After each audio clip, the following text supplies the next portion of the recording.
Sir. என் பேர் Satishkumar sir. நான் மதுரையில் ஆக்டிங் டிரைவராக வேலை பார்க்குறேன். பீமா ஜுவல்லரிலையும் லலிதா ஜுவல்லரியும் சீட்டு கட்டி நகைகள் வாங்குறது வாடிக்கை சார். ஸோ அப்படி இருக்கும்போது பீமா ஜுவல்லரியில் ஓரளவு வந்து போகும்போது அங்கே ராஜன்கிறவர் வந்து வேலை பார்த்துக்கிட்டு இருந்தார்.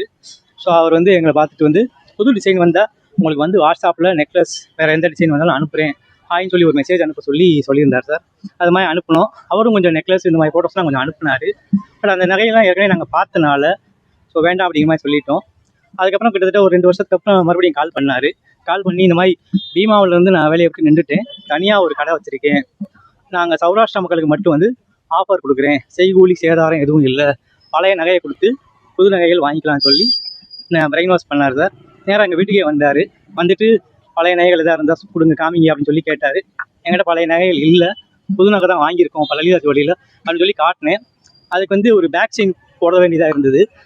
வந்து சரி நான் போட்டு தரேன் இப்போவே கொடுங்கன்னு சொல்லி கேட்டார். நான் இப்போ கொடுக்க முடியாது, உங்கள் கடைக்கு வரேன் அப்படிங்கிற மாதிரி சொன்னேன்.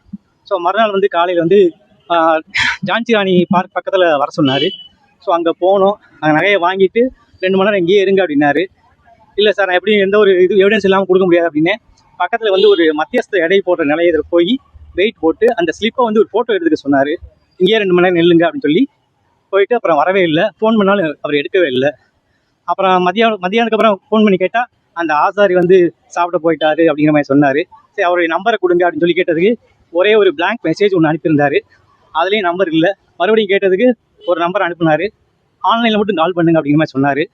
கால் பண்ணால் அந்த நம்பர் போகவே இல்லை.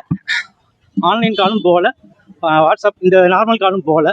அப்புறம் பார்த்தா அந்த நம்பர் வந்து இந்த ராஜனுங்கிற அவருடைய செகண்ட் நம்பர் தான். அதுலேயும் போய் சொல்லி ஏமாற்றிருக்காரு. ஸோ இந்த மாதிரி வந்து மறுபடியும் கூப்பிட்டதுக்கு வந்து சாயங்காலம் போல் வந்தார். வந்து ஒரு பட்டறைக்கு கூப்பிட்டு போய் காமிச்சார். பட்டறை வந்து பூட்டி இருந்தது. அந்த பட்டறையை அங்கே பக்கத்தில் கேட்டால் இந்த பட்டறை வந்து கிட்டத்தட்ட 8 மாதமாக பூட்டியிருக்கு அப்படின்னு சொல்லி சொன்னாங்க. அவர் ராஜன் வந்து எனக்கே தெரியல, எந்த பட்டறைன்னு தெரியலன்னு சொல்லி கொஞ்சம் நேரம் யார்கிட்டயே பேசினார். பேசிட்டு ஆசாரிக்கும் வந்து அவன் பையனுக்கு வந்து ஆக்சிடென்ட் ஆயிடுச்சு அப்படிங்கிற மாதிரி சொன்னார். சரி வாங்க ஜிஹெச்சுக்கு போகணும்னு சொல்லி அவனை கூட்டிகிட்டு போனேன்.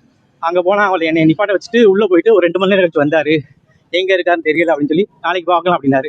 சரி நகை வாங்கினதுக்கு வந்து ஆதாரம் கொடுங்க அப்படின்னு சொல்லி கேட்டதுக்கு வாட்ஸ்அப்பில் எனக்கு ஒரு மெசேஜ் அனுப்பினார். இந்த மாதிரி 5 பவுன் கிராம் 38 கிராம் வந்து நகை வாங்கினதாகவும் அதை வந்து 24 கேரட் கோல்டு வந்து அதுக்கு ஈக்குவலாக தர்றேன், உங்கள் நகையை கொடுத்துட்டு அதை திரும்பி வாங்கிக்கிறேங்க மாதிரி சொன்னார். ஸோ மறுநாள் வந்து அவர் சொன்ன மாதிரி வந்து தரல.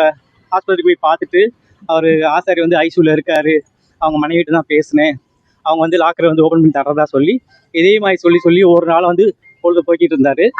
அப்புறம் ஒரு நாள் வந்து அவர் ஆசாரி மனைவியை கூட்டிகிட்டு போய் லாக்கரை வந்து திறக்க முயற்சித்ததாகவும் அது வந்து லாக்கர் வந்து மேலும் வந்து ஓப்பன் பண்ணாத மாதிரி ஆயிடுச்சு அப்படிங்கிற மாதிரி சொன்னார்.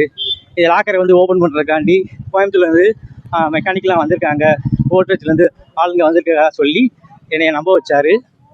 அதுவும் அவங்க வந்து பார்த்துட்டு ஓப்பன் பண்ண முடியலை அப்படிங்கிறதா சொன்னார். அவங்களுக்காக ஒய்எம்சிஎல்லாம் ரூம் போட்டுருக்கதா சொன்னார். இது வரைக்கும் வந்து ஆசாரியையோ அவங்க ஒய்ஃபையோ என்கிட்ட பேச வச்சதில்லை. என்னை வந்து நான் பார்த்தது கூட இல்லை. அவங்க நம்பரும் எனக்கு கொடுக்கவே இல்லை. அவர் இது மாதிரி ஒவ்வொரு நாளும் வந்து போய் சொல்லி வந்து ஏமாற்றிக்கிட்டே இருக்கார். எனக்கு வந்து காசு தரேங்கிற மாதிரி சொன்னார். அப்புறம் கோல்டு பிஸ்கட் தரேங்கிற மாதிரி சொன்னார். ஒரு நாள் வந்து காசு தரேன்னு சொல்லிட்டு வர சொல்லிட்டு பார்த்தா என்னுடைய அக்கௌண்ட் நம்பரு எல்லாமே ஐஎஃப்எஸ்சி கோடு எல்லாமே வாங்கிட்டாரு. வாங்கிட்டு அப்படியே கொஞ்ச நேரம் பேசிட்டு சரி 50,000 ரூபா நான் தந்த மாதிரி ரிசீவ்னு சொல்லி மெசேஜ் அனுப்புங்க அப்படின்னு சொல்லி சொன்னார். அப்போ நீங்கள் பணமே தரலையேங்க அப்படின்னு சொன்னதுக்கு தந்துடுறேன் அப்படின்னு சொல்லி நான் சரி நம்பி வந்து சௌராஷ்டிரா சொல்லி நம்பி வந்து மெசேஜ் போட்டால் அவரை கொஞ்ச நேரம் பேசிட்டு 200 ரூபா வரல, நான் மாற்றி விட்றேன், ஆன்லைனில் உங்கள் அக்கௌண்ட் நம்பருக்கு மாற்றி விட்றேன்னு சொல்லிட்டு போயிட்டாரு. மறுநாள் வந்து நான் ஃபோன் பண்ணி கேட்டதுக்கு வந்து எனக்கு இன்னும் பணம் வரல, மாற்றி விட்றேன்னு சொல்லி இப்படியே ஒவ்வொரு நாளும் வந்து பொழுது போய்கிட்டு இருக்காரு. இது அதுக்கப்புறம் வந்து நான் கிட்டத்தட்ட ஒரு 2 மாதம் வந்து என்னையா அலக்கழிக்க வச்சுட்டாரு ஃபுல்லாக. ரொம்ப மன உளைச்சலுக்கு ஆளாக்கிட்டார். அவர் பீமா ஜுவல்லில் போய் விசாரித்த போது இவர் வந்து ஏற்கனவே வந்து நிறைய பேர்கிட்ட வந்து பணத்தை வந்து கையாடல் பண்ணதுனால இவரை வந்து வேலையை விட்டு நிறுத்திட்டாங்க, டெர்மினேட் பண்ணிட்டாங்க இவர். ஸோ இவர் வந்து ஆல்ரெடி எக்ஸிஸ்டிங் குற்றவாளி தான் அவர். இது சம்மந்தமாக வந்து கோர்ட்டில் வந்து அது தெற்பாசல் ஸ்டேஷனில் வந்து கம்ப்ளைண்ட் கொடுத்தேன். அங்கே வந்து மேற்கொண்டு வந்து எந்த நடவடிக்கையும் எடுக்கலை. அவங்க என்கொயரிக்கும் வராமல் இருக்காங்க. இவர் வந்து என்னென்னா இந்த கிரிமினல் ஆக்டிவிட்டிஸ்லேருந்து தப்பிக்கிறக்காண்டி திருமங்கலம் கோர்ட்டில் வந்து ஒரு சிவில் கேஸ் வந்து ஃபைல் பண்ணியிருக்காரு. நான் அவங்க வீட்டில் வந்து பிரச்சனை பண்ணதான் சொல்லி ஒரு கம்ப்ளைண்ட் வந்து கொடுத்துருக்காரு. நான் பட்டேன் அவங்க வீட்டுக்கே நான் போனதே இல்லை. அவர் சொன்ன டேட் வந்து 29 சொல்கிறாரு. நான் வந்து 4ஆம் தேதி அவர்கிட்ட பேசும்போது சம்மந்தமாக அவர் எதுவுமே பேசவே இல்லை.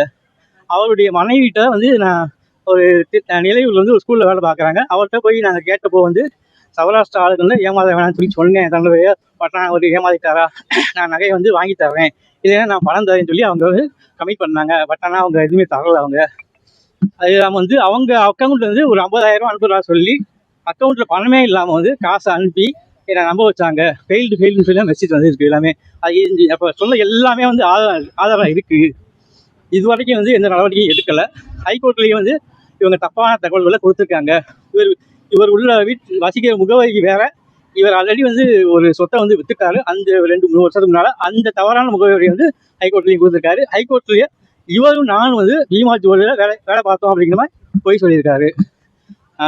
இது மூலமாக நான் சொல்ல வந்து உடனடியாக நடவடிக்கை வந்து என்னுடைய நகையை வந்து மீட்டு கொடுக்குமாறு கேட்டுக்கொள்கிறேன். எனக்கு வந்து கிட்டத்தட்ட ஒரு 8 மாதமாக வந்து நான் வேலைக்கு போகலை. இவர் கொடுத்த மாணவர் சேர்னால வந்து என்னுடைய வாழ்வாதாரமே முழுமையாக பாதிக்கப்பட்டிருக்கு.